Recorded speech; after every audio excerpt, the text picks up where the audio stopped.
여러분, 자신이 가지고 있는 기독교 신앙, 우리 예수님 믿는 신앙에 대해서 긍지와 자부심을 가지고 계시죠? 많은 사람들이 예수님을 믿는 가운데서도 내가 믿는 이 신앙에 대해서 확신을 갖지 못하고 믿는 경우들이 많이 있습니다. 사람들 중에서 예수를 믿지 않는 사람들에게 당신은 왜 기독교 신앙에 대해서 그렇게 부담감을 갖고 있습니까?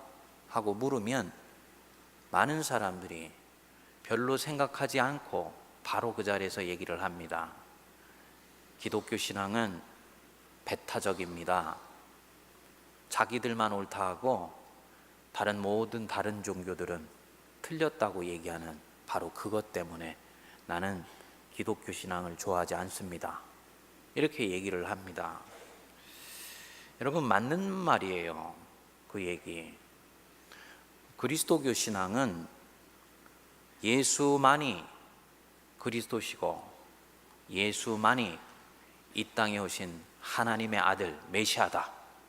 이거 믿습니다. 믿을 뿐만 아니라 전합니다. 그래서 이 얘기를 듣는 믿지 않는 사람들이 볼 때는 자기들만 옳다고 생각하는 것 같으니까 대단히 부담감을 갖는 거지요. 오늘 본문 말씀에도 사도 요한이 세례자 요한의 입을 빌어서 말씀하잖아요. 31절에 위로부터 오시는 이는 만물 위에 계시고 땅에서 난 이는 땅에 속하여 땅에 속한 것을 말하느니라. 하늘로부터 오신 이는 만물 위에 계시나니. 위로부터 오시는 이 누굽니까? 예수님이에요. 예수님만이 만물 위에 계시고 땅에서 난 이는 그것이 세례 요한이건 아니면 마호메시건 석가건 공자건 그 누구건 간에 그 지혜가 아무리 우리의 심령을 움직이고 우리들을 흔들어 깨운다 할지라도 그들은 땅에서 난 이고 땅에 속하여 땅에 속한 것을 말하는 자이다. 예수님 한 분만이 만물 위에 계셔서 하늘에 속한 것을 이야기하는 분이다. 이 성경은 반복해서 이 말씀을 합니다. 믿는 사람들에게는 대단히 독보적이고요, 유일하신 하나님으로 보입니다만 믿지 않는 사람들의 눈으로 볼 때는 독선적인 거예요. 자기들만이 옳다고 여기기 때문에 편협하고 배타적으로 보입니다. 특별히 우리 한국 사회처럼 종교 혼합 사회에서는 더 그렇습니다. 우리 한국은 오래전부터 다양한 형태의 종교가 들어와서 백성들의 심령 속에 이미 들어와 있습니다. 그래서 어떤 경우는 종교가 서로 화합하기도 하고 어떤 경우는 협력하고 어떤 경우는 경쟁하면서 여기에까지 왔어요. 그렇기 때문에 한국 사람들, 일반적인 한국 사람들이 생각할 때는 자기만이 옳다 그러면 그것은 옹졸한 것입니다. 자기들이 믿는 신만이 참신이라고 말하면 포용력이 없고 속이 좁은 것으로 보이는 거예요. 바로 이것 때문에 우리 예수를 믿는 사람들이 당당하게 예수 믿고 있다는 이 얘기를 세상 사람들 앞에 가서 아주 당당하게 얘기하지 못하는 경우들이 많이 있는 거지요. 근데 우리 기독교 신앙에서는 누가 뭐라고 하건 간에 예수님만이 우리의 구원자시고 우리 메시아시고 우리를 해방하시고 치유하신 분이라는 것을 믿어요. 그래서 기독교 신앙은 종교라고 얘기하지 않고 우린 생명이라고 얘기하잖아요. 다른 건 다 종교예요. 종교라는 것은 땅에서 났다는 것을 얘기를 합니다. 사람이 머리로 고안해내서 만든 것입니다. 자기들이 깨달아서 얘기를 하는 것입니다. 반면에 기독교 신앙은 머리로 깨달아 안 것이 아니고 성령이 위로부터 부어주셔서 내 손에 온 하나님의 계시입니다. 그래서 32절에도 그 계시를 우리에게 가르쳐 주신 예수님을 일컬어서 그가 친히 보고 들은 것, 하늘에서 친히 보시고 들으신 것을 증언하는 것입니다. 여러분, 유독히 이 요한복음에는 예수님 한 분만이 이 길이고 진리다라는 것을 반복해서 옹호하는 말씀이 많이 나와요. 예수님이 예수님 당신 자신을 유일하고 독보적인 분이라고 말씀합니다. 그래서 요한복음 14장 6절에도 내가 길이요 진리요 생명이니 나로 말미암지 않고는 아버지께로 올 자가 없느니라. 하나님께로 갈 길이 누구밖에 없다고요? 예수님밖에 없다고요. 여러분, 이 말씀 있는 그대로 믿으십니까? 이게 쉽지 않습니다. 오늘날 우리가 살고 있는 사회를 이 다원주의 사회라고 얘기를 하는 거거든요. 진리가 한 곳에만 있는 것이 아니라 여러 개 흩어져 있다고 보는 것입니다. 원으로 치면 동그란 동심원이어서 중심축이 하나만 있는 것이 아니고 타원처럼 중심이 두 개고 심지어는 중심이 여러 개라고 보는 거예요. 그래서 다른 곳에도 진리가 있고 다른 곳에도 구원이 있다고 얘기하는 사람들은 말합니다. 아직 무엇이 진리고 무엇이 참된 신인지 모를 때는 산 밑에서 산 위로 올라갈 때 길이 하나밖에 없는 줄 알았는데 등산을 자꾸 해보면 산으로 올라가는, 등산에서 정상으로 올라가는 길이 여러 개가 있다는 걸 알게 되지 않냐. 마찬가지로 처음에 너희들이 기독교 신앙에만 진리가 있고 예수님을 통해서만 하나님께로 가는 줄 알았는데 올라가 봐라. 점점 불교에도 길이 있고 다른 종교에도 얼마든지 길이 있다는 것을 알게 된다. 이렇게 얘기를 하는 것입니다. 그래서요, 이런 모습들을 보고 우리들이 굉장히 곤혹스럽죠. 예수님은 그 부분에 대해서 명확하게 말씀하셨습니다. 너희는 아래에서 왔고 나는 위에서 났으며 너희는 이 세상에 속하였고 나는 이 세상에 속하지 아니하였다.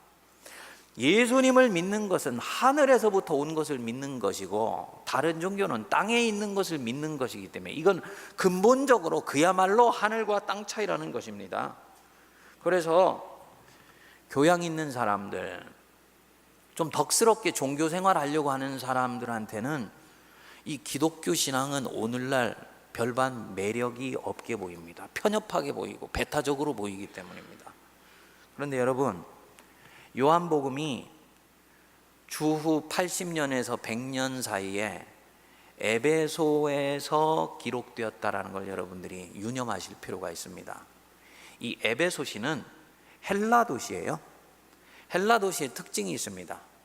온갖 다양한 곳에서 각각의 사람들이 모여서 함께 살아가고 있었습니다.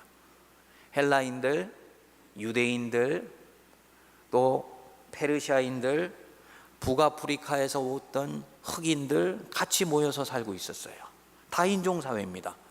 이 사람들이 이 도시로 들어올 때 몸만 온 것이 아니죠. 자기들이 가지고 있는 풍습도 관습도 종교도 철학도 다 같이 가지고 왔어요. 그래서 이것이 하나로 모여서 살기 위해서 서로가 가지고 있는 것들을 인정해주고 존중해 주었습니다. 오늘 우리가 살고 있는 세상처럼 다원적인 세상이었습니다. 너도 옳고 나도 옳을 수 있다. 이것을 인정해주고 살았어요. 그리고 이것이 이들에게 굉장히 매력적으로 보였습니다. 왜냐? 너도 옳고 나도 옳을 수 있다 생각을 하니까 자기들이 원하는 대로 마음껏 인생의 그림을 그릴 수 있고 각자의 진리를 쫓을 수가 있는 것입니다. 그런데 이런 환경 속에서 요한복음이 예수님 한 분만이 위에서 온 분이시고 나머지 모든 것은 땅에서 왔다고 말한 거예요. 엄청나게 도전적이고 도발적인 복음서입니다. 뒤집어서 얘기하면 그 당시에 사람들이 신처럼 받들고 있었던 소크라테스건 플라토니건 제우스건 그건 다 인간에게서 온 것이고 땅에서 만들어진 것이라는 것입니다. 오직 예수님 한 분만이, 그리고 그 입에서 나온 말씀만이 진리고 우리를 구원한다, 이걸 외쳤던 것입니다. 얼마나 배타적이고 얼마나 독선적이고 얼마나 자기 자신들만이 진리라고 여기는 편협한 사고로 그 에베소시에 사는 사람들에게는 비춰졌을까요? 다양성이 존중되는 사회에서 예수님 한 분만을 옹호하고 그분만이 진리라 말하니까 사람들이 눈살을 찌푸리지 않았겠습니까? 오늘 불신자들이 예수 믿는 사람들에게 보이는 태도와 별반 다를 바가 없습니다. 그런데 사도 요한은 이 독선적이고 배타적인 진리, 지극히 속이 좁고 매력 없는 진리를 반복해서 선포하는 것입니다. 왜 그렇습니까? 넘버 원, 그게 사실이기 때문이에요. 예수만이 유일하신 세상의 진리다, 이게 사실이기 때문입니다. 여러분 아멘이 없으세요? 여러분들도 확신이 없어요? 진짜 이거 우리 교회에서만 이렇게 얘기하는 것이고 사람들한테 나가서는 이거 정말 확신 없는 것 아니에요? 사람들이 얘기하잖아요. 산 위로 올라가는 길이 여럿이 있다니까 왜 너희들만 그 길이라고 생각해? 그건 너희들만의 진리일 뿐이야. 우리는 그거 받아들여 줄 수 없어. 여러분, 마호멧, 석가모니, 공자 다 세상 한복판에서 기독교 신앙에 비견될 만한 어마어마한 업적을 남긴 사람들이라고 말할 수 있어요. 그 세력이 오늘날 기독교에 비견할 수 있습니다. 그런데 그들은 다 죽어서 땅에 묻히고 썩어서 끝났어요. 유독 예수님 한 분만이 죽어 땅에 썩어 끝나지 않고 3일 만에 죽은 자 가운데서 부활하셨습니다. 영이 부활한 것이 아니라 육이 부활했어요. 이것을 사도들은 목격한 거예요. 아, 예수님 이분은 다른 이 땅에 왔던 종교의 창시자들과 달리 죽어 끝난 사람이 아니고 부활하신 하나님이시구나. 죽어 부활하신 그분 들여다보니까 본래부터 이 땅에 오시기 전부터 있었던 분이라는 걸 이들이 영으로 알게 된 거지요. 그래서 예수님이 이 땅에 오시기 전에도 하나님과 함께 있었고 만물 안에 있었고 만물 위에 계셨고 만물을 통치하신다는 이 고백이 가능했던 것입니다.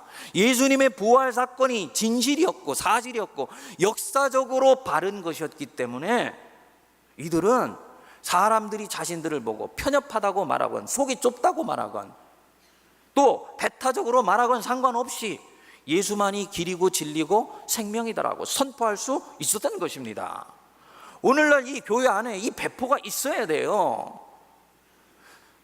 교회가 설사 사람들에게 욕을 먹고 있고 교회가 때때로 사람들의 손가락질을 받고 있다 할지라도 교회는 손가락질을 받을지 모르지만 교회를 주장하시고 다스리시는 예수 그리스도 그분만은 여전히 세상의 유일한 길이고 진리고 생명이며 그분 한 분만이 위로부터 오신 분이시다. 나머지 모든 것은 아무리 자랐다 할지라도 땅에 속하여 있는 것이다. 이건 믿을 수 있어야 됩니다. 사실이기 때문에 이 말씀을 사도 요한이 한 것입니다. 넘버 2, 이렇게 믿고 살 때만 믿는 사람들 통해 생명 역사가 일어납니다. 이렇게 믿고 이렇게 살 때만 생명 역사가 일어나요. 교회 안에서 예수께서 우리의 구주시다 찬송과 찬양 때만 그 고백하십니까? 기도할 때만 그 고백합니까? 삶의 현장 한복판에 갔을 때도 삶의 작은 일상 한복판에서도요. 내가 물질을 대할 때, 자녀를 대할 때, 직장 한복판에 있을 때 삶의 순간순간 한복판에서 예수를 붙들고 예수님을 따라가는 그 삶 속에는 진정으로 생명이 있고 구원이 있다. 다른 어떤 것 쫓아가는 것 원수가 나에게 유혹할지라도 나는 그 길 쫓아가지 아니하고 위로 나신 예수님 붙들고 갔대 위로 올라가는 길이 열린다.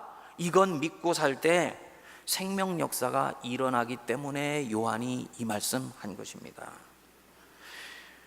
요한복음 20장 31절을 여러분 가보시면 요한복음의 기록 목적이 나옵니다.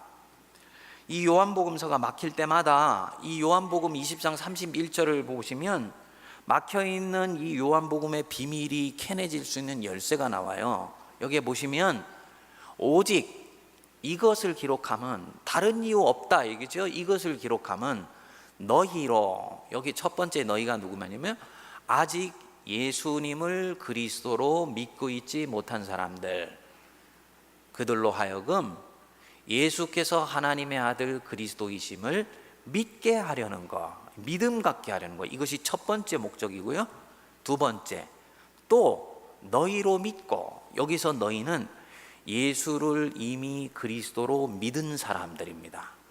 너희들로 하여금, 그리스도를 믿은 사람들로 하여금 믿고 피스티온 에이스, 믿어 예수님 안으로 들어가 그 이름을 힘입어 무엇을 얻게 하려 함이라? 생명을 얻게 하려 함이라. 예수 믿은 사람들로 하여금 생명을 얻게 하려고 이 복음 전한다. 뒤집어서 얘기하면 요한이 볼 때 믿는 사람 안에 생명을 얻은 사람도 있고 생명을 누리는 사람도 있지만 생명 역사가 아직 일어나지 않는 사람도 있더라는 거예요. 믿기는 믿는데 그 믿음이 겉사람만 믿지 속사람이 변화가 일어나지를 않는 것입니다. 여러분, 속을 바꾸려면 속이 드러나야 돼요. 속이 내어 보여져야 됩니다. 내 영혼의 오장육부가 주님 앞에 펼쳐 보여질 때 주님이 말씀을 통해서 성령을 통해서 메스를 들고 오셔서 찢긴 우리의 마음을 치유해 주시고 마음속에 있는 암덩어리를 제거해 주시고 새로운 속살을 만들어 주시는 거예요. 그런데 요한이 가만히 보니까 교회를 나오기는 나오는데 성경만 들고 교회를 왔다 갔다 할 뿐이고 아버지 어머니가 자기에게 물려준 신앙생활만을 답보할 뿐 속사람이 바뀌지를 않고 있더라는 거예요. 이유가 뭘까요? 속이 예수님에 의해서 만져지지 않기 때문입니다. 예수님을 믿는다고는 하는데 입술만이 고백을 할 뿐 속사람 속에 예수 그리스도의 심령의 역사가, 생명 역사가 일어나지 않는 걸 본 것입니다. 저들 속에 도대체 무엇이 일어나고 있는가? 가만히 봤겠지요. 예수가 그리스도라고 고백을 하는데 예수님이 유일하신 그리스도가 아니고 예수님 믿는다고 하면서 예수님 옆에 다른 많은 것들을 믿고 있는 것을 보았지 않았겠습니까? 왜 요한복음이 다른 공관복음서와 유독 다르게 예수님 한 분만이 주님이시고 길이고 생명이라는 걸 반복해서 말씀을 할까요?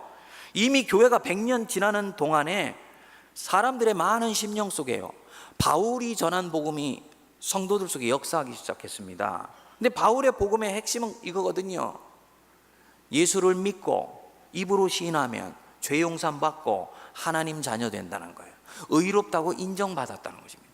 요한이 볼 때는 이것으로 충분하지 않은 거예요. 바울이 원래 이것만을 얘기하려고 했던 것이 아니었던 거예요. 그래서 닫혀 있었던 이 복음의 세계 속에서 다시 끄집어내서 예수님이 하신 말씀 중에서 길이요 진리요 생명 되신 말씀을 다시 끄집어내시고 예수님이 우리 일상에서 정말로 주님 되실 수 있도록 하는 그 길을 배타적으로 만들어져 간 것입니다. 여러분, 종교와 생명이 갈라지는 지점이 있어요. 속사람이 변하지 않는 것은 내가 지금 종교 생활을 하고 있기 때문입니다. 종교가 뭐냐? 종교 생활하는 사람은 자기를 위해서 신앙생활합니다. 믿지 않는 사람들에게 여러분들이 가끔씩 교회 나오라고 전할 때 있잖아요. 교회 나오세요. 마음이 평안해지고요, 하나님이 복 주십니다. 그러면 그 사람들 중에서 한참 생각해 보다가 그렇지, 이제 내가 나이가 50줄 60줄 넘어가는데 손에 이제 더 이상 붙잡을 것도 없고 인생이 허무하다는 걸 깨달아 알게 되는 것입니다. 그러니까 내가 이제 나도 종교 하나 가져야 되겠어요. 그리고 교회를 옵니다. 이분들은 예수님을 통해서 자기 마음의 평안과 위로를 얻기 위해서, 행복을 얻기 위해서 교회를 오는 것입니다. 이것 다 땅에서 난 거예요. 요한이 볼 때는 다 종교 생활입니다. 신앙의 초보 시기에는 얼마든지 받아들여질 수 있어요. 우리도 거기서부터 시작합니다. 저도 거기서부터 시작했습니다. 근데 이것은요, 니고데모의 믿음이야. 이 니고데모의 믿음의 끝에는 뭡니까? 마음속에 허무함과 갈등이 여전히 떠나지 않습니다. 예수님이 그 니고데모를 보고 말씀하셨지요. 네가 물과 성령으로 거듭나지 아니하면 하나님 나라에 들어갈 수가 없느니라. 물과 성령으로 거듭나야 돼. 성령이 위로부터 기름 부음 받아져서요, 나 때문에 예수 믿지 아니하고 성령을 받게 되면 이제 예수님이 생명이시기 때문에 예수님을 따릅니다.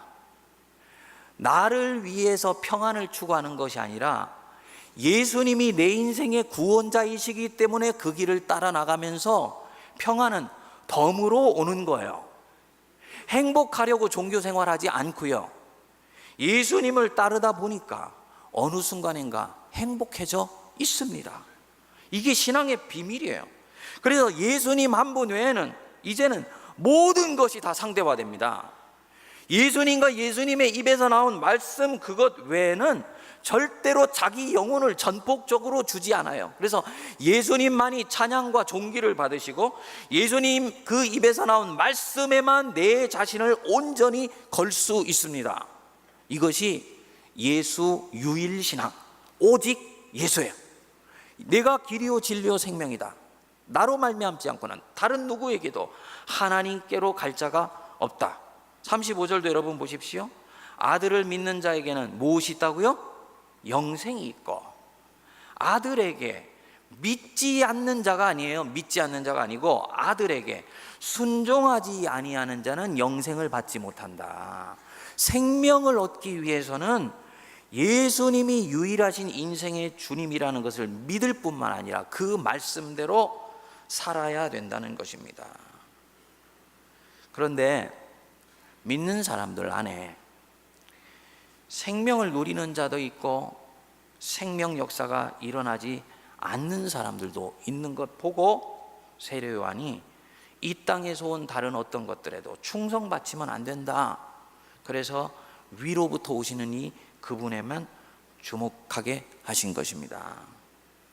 여러분, 예수를 믿게 되면 예수님만 딱 믿고 가면 좋은데요, 우리는 아주 연약하고 죄가 많고 허물이 많기 때문에 우리 주변에 유혹을 끄는 대단히 많은 것, 다양한 것들이 있지요. 그런데 그것에 대해서 예수님도 믿고 예수님도 따르고 이것도 적당히 즐기고 함께 가져가면 얼마나 좋겠어요. 그렇죠? 여러분, 그러고 싶은 분들 계시면 죄송하지만 불교신앙 가세요. 불교신앙. 거기는요, 그것도 옳고 이걸 또 옳고 넉넉하게 포용을 해줍니다. 기독교 신앙은 그렇게 얘기하지 않아요. 나만이 길이고 진리요 생명이라고 얘기를 합니다. 너 이거 믿으려면 믿고 말려면 말아, 이렇게 얘기를 하지 그것도 옳고 이것도 옳다고 얘기하지 않아요. 그렇기 때문에 기독교 신앙은, 특히 이 요한복음은 교양인들이 받아들이기에는 대단히 급진적이고 굉장히 과격합니다. 이 땅이 마치 영원한 것처럼 살아가고 있는 사람들, 세상에 있는 소위 학식이 있어서 여러 군데 진리가 있을 수 있다고 생각하는 사람들에게는 엄청나게 도전적인 말씀입니다. 그래서 많은 교양을 가진 사람들은 이 기독교 신앙을 싫어해요. 그런데 안타까운 것은 교양인들에게 듣기 좋은 신앙으로 손에 안겨주기 위해서 기독교 신앙이 가지고 있는 이 독자적이고 독보적인 것들을 은근히 물타기해 가지고 예수님만이 진리라는 것들을 슬쩍 내려놓고 이들이 듣기 좋은 복음으로 가져가서 오히려 복음의 본질과 유일성을 훼손시키는 경우들이 대단히 많이 있어요. 그리고 그것이 교회를 심각하게 오염시키고 예수님을 배반했었습니다. 1930년대 독일은 대단히 혼란스러운 상황이었습니다. 1차 세계대전에 패하고 나서 독일이 가지고 있었던 이 자존심은 완전히 짓밟힐 대로 짓밟히고요, 패전국이 되다 보니까 전후 보상을 해주기 위해서 독일의 경제가 완전히 거덜이 났어요. 30년대 중반에 때마침 대공황이 밀어닥쳐가지고 이 유럽과 독일이 앞날이 아주 어두운 가운데서 히틀러가 독일의 나치당 당수가 되었습니다. 그런데 이 히틀러가요, 위대한 독일을 재건하겠다고 슬로건을 내걸고 나오면서 독일 교회에 러브콜을 한 거예요. 아주 히틀러가 독일 교회에 대해서 호의적으로 대접을 해주었습니다. 그만 이것에 독일 교회가 넘어가서 독일의 주류 교회였던 루터교, 카톨릭 교회가 이 히틀러에 대해서 적극적인 지지를 표명합니다. 2차 대전이 거의 끝나서 히틀러가 패망하기 직전까지 독일 교회가 볼 때 히틀러는 이 땅에 보내주신 하나님의 정치적인 메시아로 인식되었다는 거예요. 여러분, 예수 믿는 사람이 나라를 사랑해야 됩니다. 그런데 예수님께만 바쳐야 되는 충성을 나라에까지 이처럼 바치게 될 때 하나님이 그 사람 싫어하실 뿐만 아니라요, 교회의 목을 부러뜨리십니다. 교회를 쇠퇴시키는 것이 아니라 그 교회의 목을 부러뜨려 버리세요. 뒤집어서 얘기하면 그 교회의 명줄을 끊으십니다. 왜냐? 하나님께만 바치는 충성을 다른 것에 바치고 있기 때문입니다. 우리는 히틀러를 보고 독재자라고 얘기를 하지만 이 당시에 독일의 대중이 히틀러가 집권할 때요, 환호성을 주고 거의 광기에 가까운 열광을 했었다고요. 어마어마한 인기 속에서 히틀러가 독일을 이끌고 갔어요. 그러니까 독일 교회가 히틀러에 따라갈 때 별반 다른 사람들은 크게 문제 제기를 하지를 않았었어요. 교회가 그렇게 해도 되는 것이라고 생각을 했습니다. 결과적으로는 예수 그리스도를 배반했지요. 이때 독일에서 활동하고 있었던 스위스 출신의 신학자가 한 명 있습니다. 칼 바르트라는 사람이었는데, 이분이 거짓 메시아에 투항한 이 독일 교회를 꼬집어서 말했어요. 하나님은 하늘에 계시고 인간은 땅에 있다. 하나님과 인간을 극단으로 딱 구분했습니다. 무슨 뜻이냐면, 너희들이 지금 무슨 짓을 하고 있는지 아느냐? 메시아 예수 그리스도는 지금 하늘에 계시다. 그런데 저 독재자는 메시아가 아니고 땅에 있는 죄인이요 허물 많은 인간일 뿐인데, 너희는 그 죄인된 인간에게 메시아께만 드려야 될 충성을 바치고 있다는 거예요. 왜 그것 때문에 교회를 팔아넘기느냐? 일갈한 거지요. 결국은 이와 함께 했던 몇몇 사람들이 독일이 패망하고 난 뒤에 주류의 독일 교회가 완전히 명분을 잃고 주저앉아 있는데요, 이들을 통해서 남아있는 소수의 몇몇 사람을 통해서 독일 교회가 재건되었습니다. 무슨 말씀이냐면, 교회가 가는 길은 대중의 흐름에 영합하지 않습니다. 교회가 가는 길은 시대와 정권과 정사가 가고 있는 그 길과 때로는 함께하지만 때로는 길을 달리해요. 중요한 것은 그 정사와 대중과 사람들이 가는 길이 정말 예수 그리스도께서 성경에서 말씀하신 그것에 합당하냐, 이것에 의해서 결정납니다. 이해하시죠? 아무리 독일의 히틀러가 독일 교회 잘해줬다 할지라도 예수님이 분명히 하셨던 말씀이 있잖아요. 칼로 응한 자는 칼로 망한다. 그 칼을 내려놓아라. 이것이 정말 하나님의 말씀이고 예수님의 말씀이면 아무리 독일을 사랑한다 할지라도 독일을 다시 재건하기 위해서 총칼을 들고 세계를 정복하는 그 길을 찬성할 수는 없는 것입니다. 예수 그리스도만이 진리고 생명이다, 이 얘기는요, 입으로 내가 그거 고백하는 것뿐만 아니라 내 일상에서, 내 삶에서, 내가 세상을 보는 가치관과 세계관 속에서도 예수님 한 분만이 내 인생의 주인이라는 것들을 고백하고 실천하며 그것에 따라서 때때로 교회가 잘못된 것에 대해서는 항거할 수 있을 때 이것을 예수 유일신앙이라고 얘기를 해요. 사랑하는 여러분, 우리 작은 것 하나에서 주님을 우리 생명의 구주로 고백할 수 있게 되기를 바랍니다.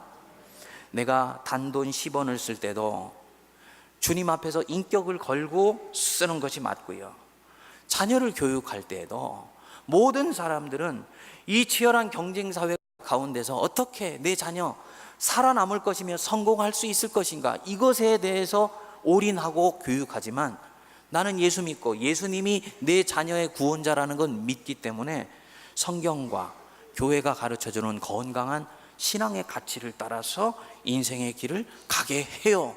그리고 잠시 잠깐 자녀가 이것 때문에 뒤처지는 일이 있더라도 절대로 불안해하거나 낙심하지 않습니다. 주님이 길이요 진리이고 주님이 결국은 승리하실 것을, 내 자녀를 통해서 승리하실 것을 내가 믿기 때문이에요. 세상의 정사와 권세에 대해서도 마찬가지입니다. 이념과 가치관에 대해서도 마찬가지예요. 오늘의 우리가 살고 있는 사회는 다원주의 사회라고 말씀을 드렸지 않습니까? 다원주의 사회라는 것은 저와 여러분들이 옳다라고 생각했던 것들이 더 이상 다음 세대로 갔을 때는 당연히 옳은 것이 아닌 기이한 세상으로 지금 세상이 빚어져 가고 있습니다. 제가 얼마 전에 우리 한국 영화를 한 편 봤는데, 영화 제목은 생각이 나지 않는데요, 영화가 참 희한한 영화라서 오래 기억이 남는 영화예요. 그 여주인공 이름이 생각이 안 나는데, 그 여주인공이 결혼을 했습니다. 사랑하는 남자하고 결혼을 했어요. 둘이 잘 사는 줄 알았는데 이 여자가 사랑하는 또 다른 남자가 생긴 것입니다. 우리의 가치관으로는 그거 바람난 거죠. 그런데 그 영화는요, 이 여자가 자기 결혼한 남편도 사랑하고 이 남자도 진심으로 사랑하는 모습으로 영화를 그려요. 남자가 속이 뒤집어지죠. 자기는 한 여자하고 결혼했는데 이 여자가 다른 여자도 사랑을 하니까. 그래가지고 둘이 마주 앉아가지고 속 얘기를 나누는데 여자가 눈물을 철철 흘리면서 당신 진정으로 사랑한다고? 그런데 내가 이 남자도 진정으로 사랑하니 내가 어떻게 하면 좋겠냐고 남자한테 항변을 하는 거예요. 결국은 영화가 어떻게 끝나냐면 이 남자가 이 여자의 마음을 받아줘요. 그래서 아내와 함께도 지내고 이 아내가 다른 그 남자와 함께 같이 있는 것들도 허락해줘서 한 여자가 두 남자를 사랑할 수 있는 기이한 새로운 결혼이 만들어지는 것으로 딱 끝납니다. 그런데 제가 이 영화를 보면서 범상치 않게 느꼈던 것은 이것이 오늘날 많은 젊은이들과 다음 세대가 갖게 되는 가치관이고 세계관이라는 거지요. 우리는 예수님 한 분만 진리고 예수님과 성경이 가르쳐 주신 바로 그것만이 우리를 죽이고 살리는 능력이 있다는 것을 믿어요. 그런데 다음 세대는 그렇게 믿지를 않아요. 얼마든지 다르게 살 수 있다고 생각을 합니다. 우리는 남자는 당연히 여자와 결혼해야 되고 여자는 당연히 남자와 결혼해야 된다고 봅니다. 그런데 다음 세대는 아빠, 목사님, 그것은 진리의 문제가 아니고 선택이고 기호입니다. 내가 다른 남자와 결혼할 수도 있고 나와 똑같은 성을 가진 사람과도 얼마든지 결혼할 수 있어요. 이것은 커피를 맥심을 먹느냐 아니면은 초이스를 먹느냐 하고 같은 기호입니다 라고 얘기하는 세상이 온 것입니다. 교회가 이 동성연애를 합법화하는 것을 반대하는 것 당연하지요. 반대해야 되지요. 그런데 여러분, 우리가 예수 그리스도만이 진리라고 얘기를 할 때 믿지 않는 사람들에게 이것이 배타적으로 보이면서도 진정성 있게 들릴 수 있어야 되는데요, 교회가 사안에 따라서 어떤 부분들에 대해서는 목숨을 걸고 반대하는 듯이 얘기를 하는데 또 중요한 다른 부분에 대해서는 입술을 다물고 있으면 교회가 가지고 있는 진정성이 의심을 받습니다. 한 3일 전에 제가 신문을 보았더니 학자들이 AI 인공지능에 대한 우려를 또다시 표명을 했더라고요. 전에 여러분들한테 제가 이세돌 얘기하면서 잠시 말씀드린 바 있는데 이 기사를 봤더니 요즘 각 나라의 기업마다 경쟁적으로 이 인공지능에 생각하고 판단하는 기능들을 과감하게 집어넣어서 어느 순간에 이 인공지능이 스스로 진화해서 인간보다 뛰어날 수 있는 이 시점이 올지 모른다고 경각심을 가지고 얘기를 했습니다. 제가 그때 설교를 할 때만 해도 인공지능이 사람을 뛰어넘는 이 시점을 특이점이라고 하는데요, 그게 대략 30년이라고 얘기를 했는데 그 사이에 27년으로 줄었어요. 뭘 얘기를 하느냐 하면 기업은 지금 돈이 되는 일이라면 내 자손과 내 자녀들에게 어떤 어두운 미래를 가져올 수도 있는 지극히 위험스러운 불장난을 하면서도 그것에 대해서 조금도 이상하거나 부담스럽게 생각하지 않는 거예요. 그리고 이 부분들에 대해서 당연히 그럴 수 있다라고 생각을 합니다. 왜 사람들이 그렇게 인공지능에 대한 많은 관심을 갖겠습니까? 인공지능은 엄청난 부가가치와 돈방석을 만들어낼 수 있는 것이라고 생각하는 것입니다. 유전자를 조작해가지고 창조주만이 손댈 수 있는 그 영역들에 얼마든지 뛰어넘어가는데도 교회나 성도들은 손을 놓고 있고요, 정부는 입술을 꾹 다물고 있습니다. 왜입니까? 돈이 되기 때문에, 경제를 살린다고 생각하기 때문에 이윤이 신이 되어인 사회 속으로 지금 빨려 들어가고 있는데, 동성애에 대해서 목소리를 내는 그 목소리로 하나님과 재물을 겸하여 섬기지 못한다, 이것 말해야 된다는 거지요. 그래서 돈보다 생명인 거예요. 아무리 우리가 먹고 사는 것들이 급하다 할지라도, 경제가 힘들다 할지라도, 사실은 이 정도의 경제만으로도 이미 많은 사람들이 분배만 똑바로 일어나면 행복하게 먹고 살 수 있다고 그럽니다. 인공지능 만들지 않아도, 유전자 조작하지 않아도 얼마든지 다른 곳에서 새로운 것들 만들 수 있는데, 이 대기업은 그거 차마 보지 못하고 다른 곳으로 손을 뻗어 가잖아요. 그래서 하나님이 손 뻗어 가지 말라고 했던 선악과까지도 따먹고 있는 것입니다. 교회가 예수 그리스도만이 유일한 진리라고 믿는다면 이 부분에 대해서 아닌 것은 아니다라고 말할 수 있을 때 하나님이 영광 받으시고 하나님이 이 세상을 건수해 주시는 것, 여러분 꼭 기억하시기 바랍니다. 제가 여러분들께는 너무 감당할 수 없는 큰 얘기해서 부담스러우실지 모르겠어요. 목사님, 그럼 우리가 어떻게 해야 됩니까? 어떻게 해야 되겠습니까? 하나님 살아계세요.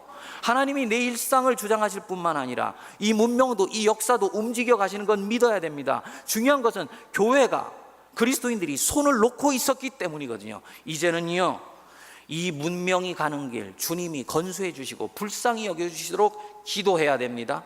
경제라는 이름으로 주님이 선을 그어주신 그것까지도 뛰어넘어서 스스로 생명을 만들고 기계가 사람을 지배할 수 있는 그런 세상의 가능성들이 오고 있는데도 그것에 대해서 입술을 꾹 다물고 있는 그릇된 정사와 권세에 대해서는 교회는 그것을 보고 아니다라고 말을 하고, 그것에 대해서 바른 자기 입술의 고백을 할 수 있을 때 하나님이 그 성도, 그 교회를 보시고 문명을 구원해 주시고 내 자녀, 내 후손들이 기쁘게 살 수 있는 행복한 세상 만들어 주시는 것입니다. 위로부터 나니 그분 한 분밖에는 세상을 구원할 리 없다는 것 믿어 확신하면서, 세상의 모든 사람들이 어떠하든지 간에 우리는 우리 주 예수 그리스도 그분 한 분께만 신앙의 지조와 절개와 충성과 순종을 다 드릴 수 있는 저와 여러분 되시기를 주의 이름으로 축복드립니다.